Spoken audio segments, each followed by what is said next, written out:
Prabhupada ki jai, Grantharaj Srimad Bhagavatam ki jai, Jai Shri Shri Gauranitai ki jai, Jai Shri Shri Radha Govardhana ki jai, Krishna Balaram Giri Govardhan ki jai, Vrinda Devi Tulsi Devi Maharani ki jai. All glory to the assembled devotees, all glory to the assembled devotees, all glory to the assembled devotees, all glory to Shri Shri Guru and Gauranga, Gauramanandi Hari Hari Gaur. So today we are speaking from Srimad Bhagavatam 1, the second canto, first chapter and verse 38.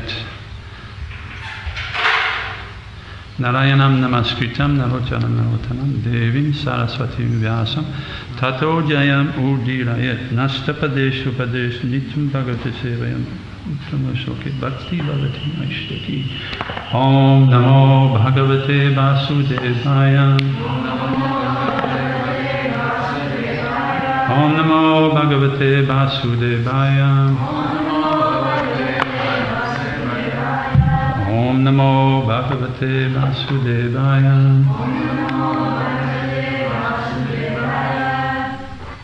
Yanasa vishvara vikahasya Jasa nivese sakatumayate Sandajate smin vapushishto viste Manasa Bhujana Jatusti Kingshit. I read once a Srila Prabhupada was talking about chanting the verses before classes. They just chant it enough times until you've learnt it. So we're supposed to be learning this verse, memorizing it. Anybody memorized it yet? Okay, we'll do the word for word. Iyan, all these, aso, that, Ishvara, Supreme Lord, Vrigahasya, of the form, Ya, whatsoever, Sannivesa, as they are located, Katita, explained, Maya, by me, Te, unto you, Sandayate, one may concentrate, Asmin, in this way, Vapusi, form of Virat, Staviste, in the gross, Mannaha, mind, Svabodhya, by one's intelligence, Na, not, Yataha, beyond him, Asti, there is, Kingshit, anything else. This is a translation and purport by His Divine Grace A.C. Bhaktivedanta Swami Prabhupada. Translation: I have thus explained to you the gross material gigantic conception of the personality of Godhead. One who seriously desires liberation concentrates his mind on this form of the Lord, because there is nothing more than this in the material world. Repeatedly, I have thus explained to you the gross material gigantic conception of the personality of Godhead. One who seriously desires liberation concentrates his mind on this form of the Lord, because there is nothing more than this in the material world. Purport. In the Bhagavad Gita 9.10, the Supreme Personality of Godhead has verily explained that the material nature is only an order-carrying agent of His. She is one of the different potencies of the Lord, and she acts under His direction only. As the Supreme Transcendental Lord, He simply casts a glance over the material principle, thus the agitation of matter begins, and the resultant actions are manifested one after another by 6 kinds of gradual differentiations. All material creation is moving in that way, and thus it appears and disappears in due course. Less intelligent persons with a poor fund of knowledge cannot accommodate the thought of this inconceivable potency of the Lord Sri Krishna, by which he appears just like a human being. Bhagavad Gita 9:11. His appearance in the material world as one of us is also his causeless mercy upon the fallen souls. He is transcendental to all material conceptions, but by his unbounded mercy upon his pure devotees, he comes down and manifests himself as the personality of Godhead. Materialistic philosophers and scientists are too much engrossed with atomic energy and the gigantic situation of the universal form, and they offer respect more seriously to the external phenomenal feature of material manifestation than the noumenal principle of spiritual existence. The transcendental form of the Lord is beyond the jurisdiction of such materialistic activities, and it is very difficult to conceive that the Lord can be simultaneously localized and all-pervasive, because the materialistic philosophers and scientists think of everything in terms of their own experience. Because they are unable to accept the personal feature of the Supreme Lord, the Lord is kind enough to demonstrate the Virat feature of his transcendental form. And herein, Srila Sukadeva Goswami has vividly described this form of the Lord. He concludes that there is nothing beyond this gigantic feature of the Lord. None of the materialistic thoughtful men can go beyond this conception of the gigantic form. The minds of the materialistic men are flickering and constantly changing from one aspect to another. Therefore, one is advised to think of the Lord by thinking of any part of his gigantic body, and by one's intelligence, only one can think of him in any manifestation of the material world: the forest, the hill, the ocean, the man, the animal, the demigod, the bird, the beast, or anything else. Each and every item of the material manifestation entails a part of the body of the gigantic form, and thus the flickering mind can be fixed in the Lord only and nothing else. This process of concentrating on the different bodily parts of the Lord will gradually diminish the demoniac challenge of godlessness and bring about gradual development of devotional service to the Lord. Every being is a part and parcel of the complete whole.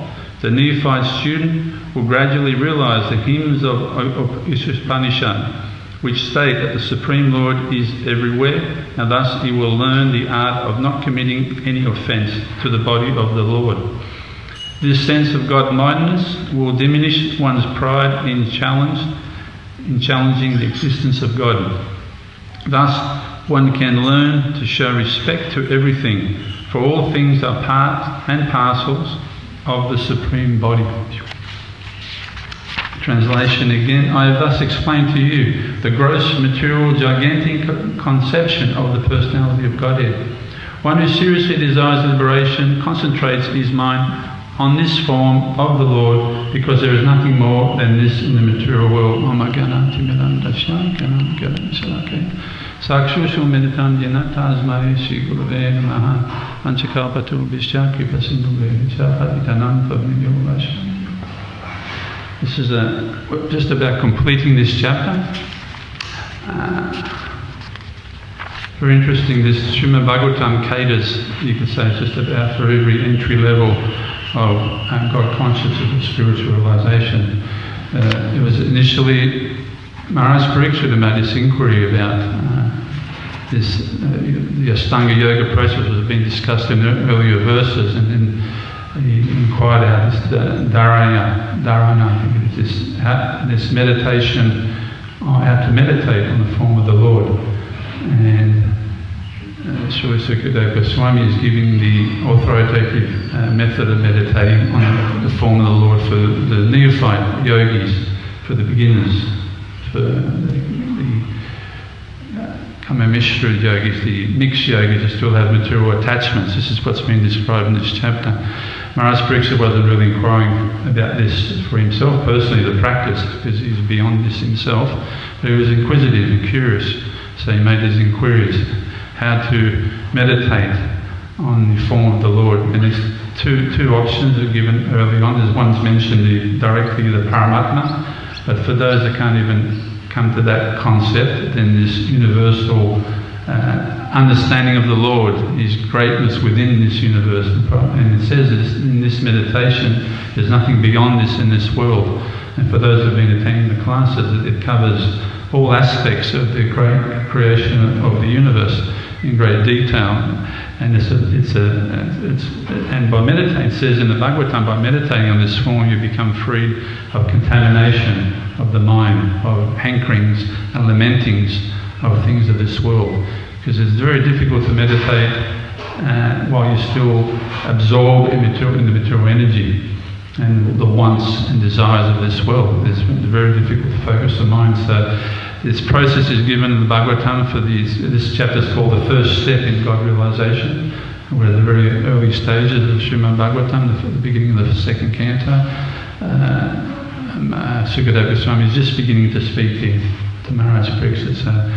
You can say the Bhagavatam caters for the full audience that may be there at the time and future audiences. It's not just straight to the top, straight to the 10th canto. Srila Prabhupada wanted us to very carefully study these earlier cantos to have a very clear understanding of the Supreme Being.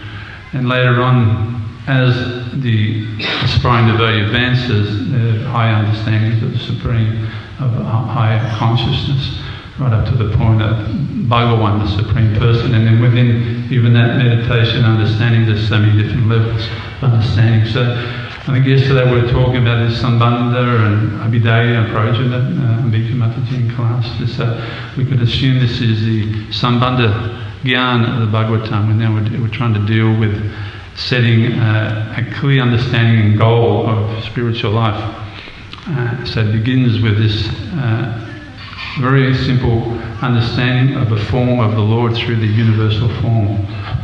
It's not something that in ISKCON we practice very much, meditating on the universal form, but it's an aspect for the preliminary yogi who's still materially attached. It's recommended that he meditates in this way. The universal form also is manifested by the Lord. Obviously, it's been mentioned a number of times in the Bhagavad Gita to Arjuna, and depending on the advancement and the consciousness and the relationship of the yogi with the Supreme Being, when he sees this universal form, he will react in different ways. Arjuna was affected by wonder and fear. It's explained in the Gita when he saw this the great form of the Lord, which is not something that's talked about a lot or discussed a lot even amongst devotees, this universal form, but it was very ferocious and scary to him. And it affected temporarily his relationship with the Lord, because he has a relationship in friendship. But then when he saw this universal form, he realized the greatness of the Lord, and some extra awe and reverence came about, and he was lamenting for how he acted in friendship and was familiar with the Lord, and he laid his head on his lap and did so many things, now seeing this great universal form of the Lord. So devotees, when Duryodhana, who was a demoniac personality, materialistic personality, and Krishna revealed a partly universal form of the Lord, because there was no bhakti, no devotion, no spiritual advancement in his heart. He was completely envious of the Pandavas. When he saw this form, he just rejected it as some sort of magic, or it had no effect on him. So some people may say, well, doesn't God show himself and show his power to the leaders of the world and change the world? But this is an instance where Krishna directly, the Supreme Personality of God himself, approached a very powerful personality, wannabe emperor of the world at the time, and manifested some of his powers in front of him. And because Krishna is not perceived through the senses of the gross material senses, he's not understood by material intelligence, by intellect, and especially by envious personalities who are wanting to exploit his energies that he provides for us, then it's not possible. Even if he's standing directly in front of you and manifesting some powers, you will not understand that he is a Supreme Being, what to speak of your eternal relationship with him. That it's not possible. So we see, according to the level of consciousness of a living entity and principally the level of bhakti in their heart, they're only able to understand so much. And it's even explained in Bhagavatam in this chapter that even to meditate on this Virat Rupa, this universal form which is meditating on all the planets from the bottom of the universe right through to the high planets and the mountains and the sun and so many parts of the universal form are described very vividly in this chapter. Even to be able to meditate on that, some bhakti is required, some element of bhakti. It's mentioned. So even that meditation you have to have some bhakti. And then you have extreme examples. Mother Yasoda, she also saw the universal form within the mouth of Krishna. And her level of bhakti, we can say, is on another level. It's a topmost level. She's considered the personification of Krishna Prem. There's no very. So because she's absorbed maternal love for the Supreme Lord, which is these are the highest types of spiritual understanding, which is explained later on in the Bhagavatam. And then the reaction is different again. She doesn't want to go there. She sees it and doesn't want to see it. She tries to justify in so many ways in her mind, and maybe this, maybe she's a demigod, or maybe some sort of. But she really can't focus on it and go there at all. She's so overwhelmed by maternal affection that it just goes away. It goes completely away from her consciousness and her meditation, and she fully focuses on a loving relationship of the Lord as a child. That's all. So this sort of meditation is carried over through the different levels of bhakti in different ways by different devotees, and they're affected in different ways. But here it's mentioned it's for the neophyte yogi. This is a recommended, authorized process of meditation, because people meditate a lot in this modern world, and you can ask them what they meditate on, and there's all sorts of things. Even meditation in the process, in the Ashtanga Yoga process, which is the ladder of yoga, is also authorized and explained. It's not a speculative method. It's not something you just concoct. I'm going to meditate on a candle or a white light or I don't know, a tree or whatever it may be you meditate on. There's actually authorized method of meditation, and if it's explained in this chapter, if it's performed in an authoritative way, prescribed way, then it has a result, and that result is to become free of material contamination. Your mind becomes clear of the effects of this material energy which drags the living entity into a lower consciousness, and we become entangled. We get trapped. This material sometimes described as a prison house, or sometimes as a hospital for sick puppies, living entities that have sort of gone off track, spiritually gone off track, to the point where they totally forget their position as a living entity, as a soul, as a spiritual being, and they identify with matter. Is that wonderful? And then what was mentioned yesterday in Bhikkhu, they suffer due to their imagination. Because we imagine we are these bodies, and we imagine we are this mind, because we're not. We know these things. It's explained very clearly in the Bhagavad Gita. These are external coverings of the soul, nothing to do with us. And because we identify very deeply with these external coverings, we forget our real self, and we start thinking we're this shell, and the subtle mind, and the senses, and all these things. And accordingly, we suffer. Or we enjoy and suffer. So generally we suffer more than we enjoy, because in the material world, the enjoyment or the happiness factor is generally just relief, isn't it? You're boiling hot and you go into an air-conditioned room. You could say that is happiness, but generally it's just relief from the heat. And very quickly you get used to the air conditioning, and then some other sort of suffering will come along. The pangs of the stomach, the hunger, then you'll hanker for something to eat. Then you put some food in your mouth, there's some relief again. We consider we're enjoying. So the process of happiness and distress in the material world is more about mitigation. Real happiness is never ending, ever fresh. It's experienced by the soul in the spiritual world. So we choose to forget this situation, and we become engrossed. So Bhagavatam is giving us some opportunity to climb our way back out of this material consciousness, gradually or directly. Because when Maharaj Bhikshu made his initial inquiry about what is the purpose or the duty of the man about to die, Sukadeva Goswami answered very directly, just to hear, chant about the Supreme Personality, directly engage in devotional service. But now we're seeing if you can't do that, Sukadeva Goswami is giving some other options for the living entities. So there was a very broad audience that were hearing the Bhagavatam. They weren't all devotees. There was karmis and all sorts of yogis and impersonalists. Even later on, we'll see the Bhagavatams. If you didn't know any better, you would say that Sukadeva Goswami is speaking impersonalist philosophy in some parts. But he's actually appealing to his audience and keeping them attentive and gradually elevating them.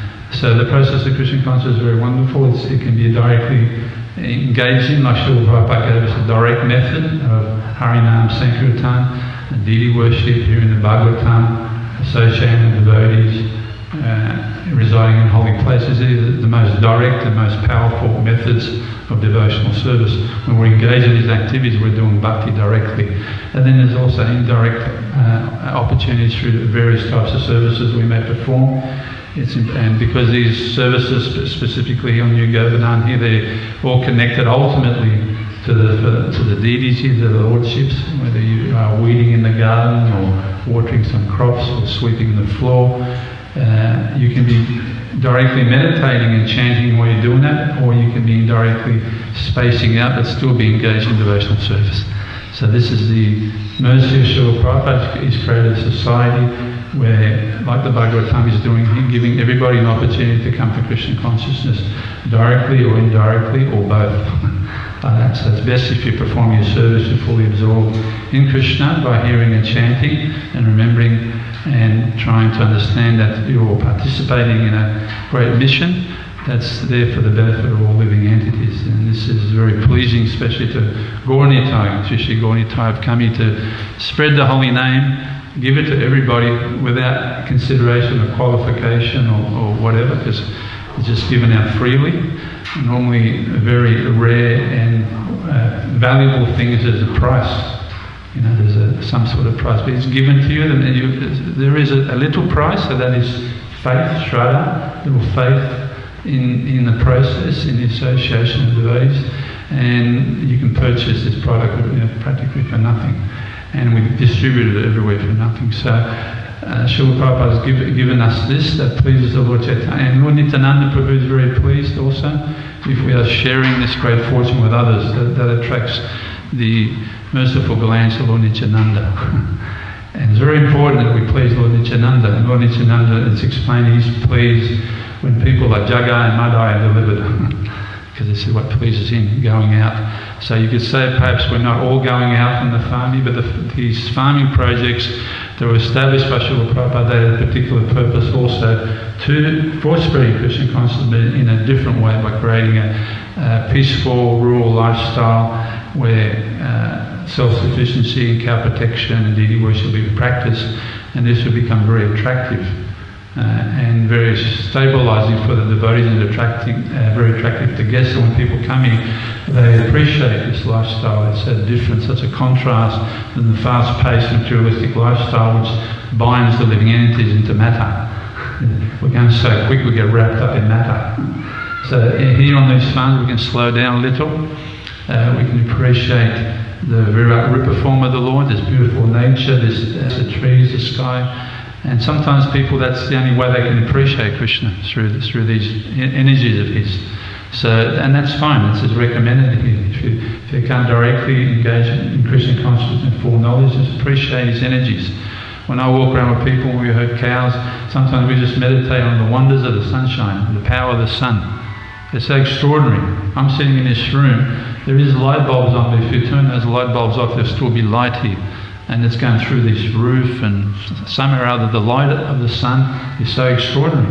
It's all around us. So this is the great power of the Lord. This is not an accidental smash of two rocks in outer space that created it. It's not possible to two rocks to create sunshine and to have a big sun floating out there and remaining there without moving and dropping or getting too hot or too cool, Because we know in winter time when we have a fire, we have to stoke it and add wood, and it takes a bit of effort to maintain the temperature of a little firebox, isn't it? Sometimes if it's too hot, you've got to take some out, or it's too cold, you've got to add more. Just for us little entities to maintain a little fire, there's so much effort.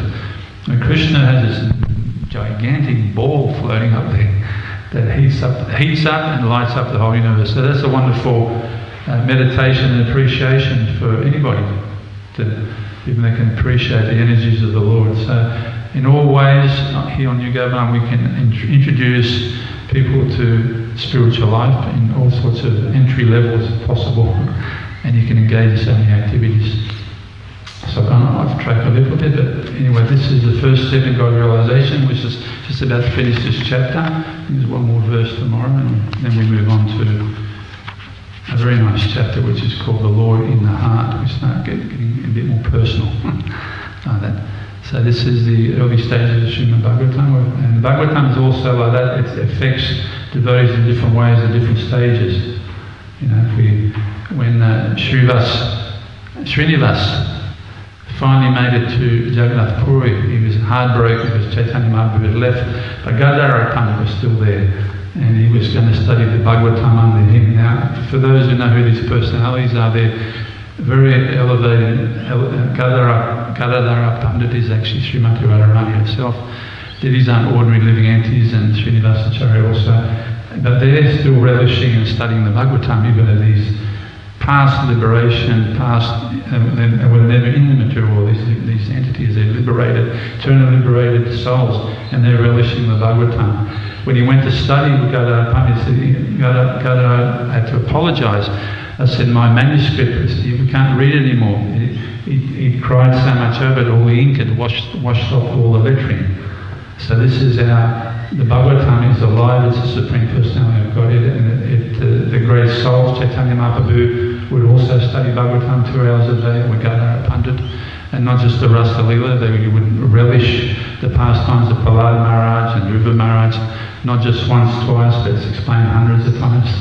They would read and study. So this literature is transcendental, like Krishna's name is transcendental, the deity form is transcendental, and depending on how we relate to them, if we relate to the deities as stone, then they will reciprocate as stone. If we relate to them as a supreme, lovable object, and we serve them with great care and attention, they will reciprocate in that way. The holy name is the same if we chant. It's just like robotic, it's just like a chore, and then Krishna will reciprocate in that way. If we chant with great love and attention, then he will reciprocate. And the Bhagavatam is exactly the same. The Bhagavatam is the literal incarnation of the Lord. It's not ink on paper, it's actually a form incarnation in my hand. Interesting, huh? So the Lord is all pervasive. He can manifest anywhere in any form he likes. It's interesting, mentions in the Purport, he's all pervasive and localized at the same time, which is a very difficult concept for people to understand. God is a person, a singular person in one place, simultaneously through his energies, and his expansion is absolutely everywhere, sitting in our hearts as well. Okay, it's time to wind up. If anyone wants to comment or ask a question, please go ahead. I've tried my very best, but I have some great souls as backups, Ramaya Swami and Ambika Mataji. Grab the microphone, please.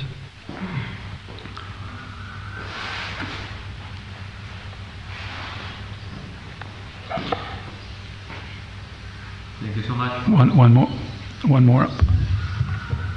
Thank you so much for the class, Prabhu. In the purport, Srila Prabhupada mentioned that the Lord simply casts a glance over the material principle, and thus the agitation of matter begins, and the resultant actions are manifested one after another by 6 kinds of gradual differentiation. So, which are these? The 6 kinds, I'm understanding from what you just read and what I read, the 6 kinds is the manifest, how the living entities, the bodies manifest this. First they're born, then they grow, then they produce offspring, then they dwindle, get old, and perish. They're the six stages that the living entities go through. Is that correct, Maharaj? Thank you. And I don't know if I explained them exactly in the right terminology. Is that the right terminology? Is that the 6 stages? Birth, growth, offspring, old age, dwindling and disappearing. Maintenance. Yes, I skipped one. So these are 6 stages all living entities go through. And first we're born, we appear, and there's some action and some expanding, some offspring. A lot of little tadpoles around at the moment that became toads are expanding. Then they're going to dwindle and probably get eaten by a snake or something at one point. So these 6 stages of mature energy, we fade, we come through and fade through them. The problem is we identify with all these stages and become attached. But that's just the body that's going through these stages. The soul remains the same, eternal, full of bliss and full of knowledge. We're just a little bit covered up at the moment. Anybody else want to comment or ask a question for a few minutes? Otherwise we can do something.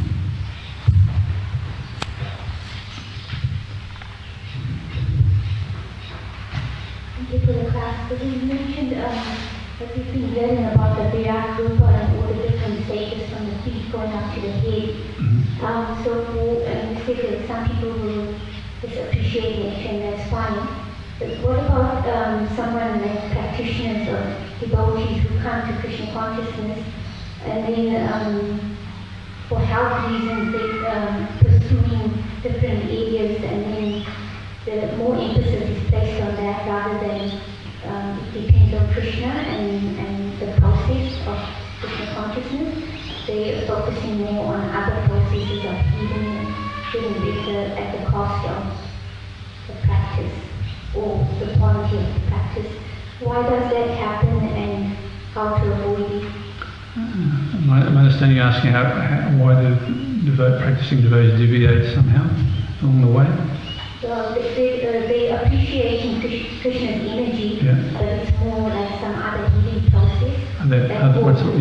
Healing, is that what you're saying? Yeah, like if there's a health problem, then or they can maybe doing affirmations or doing things which have its place, but then at the cost of the practice.